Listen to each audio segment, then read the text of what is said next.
But there is an argument to be made that it is one of the most well-documented historical events of all time. It is not. Okay, but the point is this. Let's say, I mean, are we talking about degree? In other words, are you saying that it wasn't, maybe not you or who you're speaking for here, it wasn't 6 million Jews, it was only 6,000?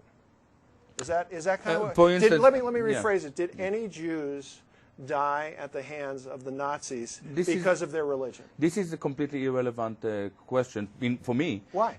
Because I'm not an historian. I'm not an historian. Then how can you dispute? In other words, no, I didn't dispute. I'm not an historian. What's the debate about? The argument is very simple. Yeah. The argument is very simple.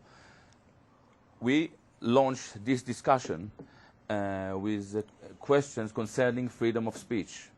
There is a boundary. There is a discourse. Is a set of boundaries, and in our Western discourse, the set of boundaries has something to do with the Holocaust. My concern with the Holocaust is not how many Jews died, because even if it was 2.5 million, it's quite enough. I think that we have enough evidence, enough documented evidence that makes it very clear that Hitler didn't like Jews. There was legislation, racist legislation against Jews, and so on. However, and there were a lot of, there are people here in the United States who had, grandparents, parents, aunts, uncles, great aunts who died. For sure, you're not talking. You're not. I'm getting a little frustrated as a person who asked the original question. Yeah. and that's perfectly okay. And I want to go back to that. I want to go back. And this is a wonderful conversation to have. Yeah. I personally would rather. I would like to go back to the original to lead it. I think that though. Because we can talk about was there genocide against Native Americans. Well, we can use that as an example. But the points I want to make here are that in our country, there's nothing stopping anyone from getting up literally in the public square and saying there was no Holocaust. That person could go in front of City Hall, put down a soapbox. He couldn't scream it at the top of his lungs, or she, but he could say it out loud. He could go on the internet and say it without penalty. So it's not a free speech issue here. People can do it. There was a television show that was submitted to this station to be played that was not played for a reason that could have been a freedom of speech issue. I know that's an arguable point, but there was a... But my point is just this, that on a governmental level... Free speech is not an issue of legislation. Yeah.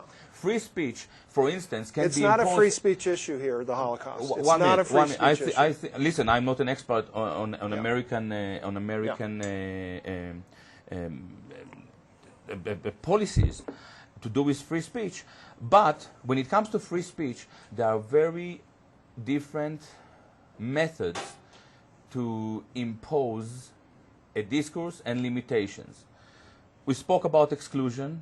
We spoke about what is right and what is correct and wrong politically. There are very different manners,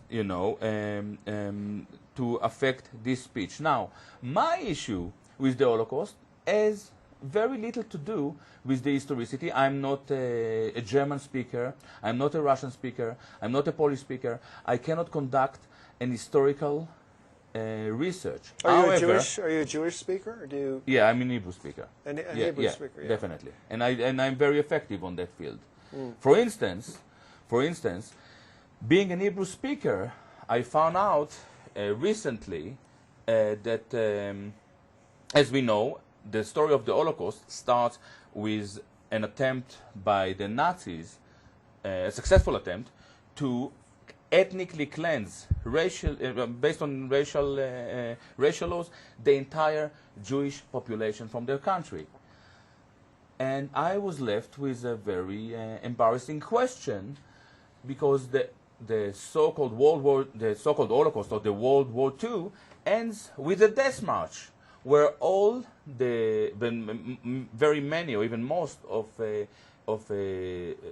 Jews who survived the war are marching back to Germany.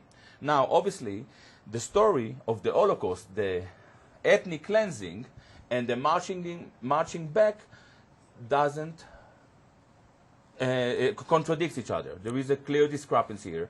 Now, in order, I'm not familiar with that. What's the discrepancy? The discrepancy, if a country wants to ethnically cleanse a population, an ideology, why do they march them back in the end of the war? This march back in the end of the war. They lost the war. Yeah, but they why? couldn't. They could no longer cleanse them because they no longer had military control. For sure. By the way, they used a lot of their military power to march them back. The question is very simple. The question: they could leave them to the Russian, and still to maintain Germany is a Judenfrei, Judenrein, sorry, as they declared. There is a complete contradiction. Now, historians would and are afraid to touch this subject, because if they come with a conclusion that doesn't fit into the common narrative, they may be arrested in Germany or Austria. You said you were frustrated. Yeah, because again, I think we could pick individual conversations to have it illustrate. Well, Holocaust is a big one, and it is a big one, deserving perhaps of its own show if you can get the freedom to have the show. I think, however, discussing the parameters of what constitutes free speech, in general, constitutionally, is what we really kind of need to get our hands around, so that we can then evaluate how free is this topic to discuss, how free is this topic to discuss. So without... I'll ask you a question. Sure. When your previous president said you're either with us or against us, it didn't come up with a law. There was no legislation involved. Does it teach us something about freedom of speech or freedom of expression? Well, personally, I think that statements that tend, and Michael and I were talking a little bit about this before the cameras started to roll, statements that tend, especially when they come from power sources, I agree. Tend to have a chilling effect on people's ability, desire, willingness to be able to speak their point of view. So if you are speaking on behalf of a power source, whether you happen to be a president of a country, the head of a multinational corporation, and you make what apparently may seem like an offhanded remark, but threads of that attitude permeate your behavior. I agree. And then you go to a woman and you make a remark about the power relationship between men and women, and it tends to denigrate the position of women. And then you go ask a woman, well, aren't you free to work and have equal rights in this company? What are you going to say? You could lose your job. So I think we have to be more attuned to the subtleties which result in a loss of we are dealing with tolerance, basically.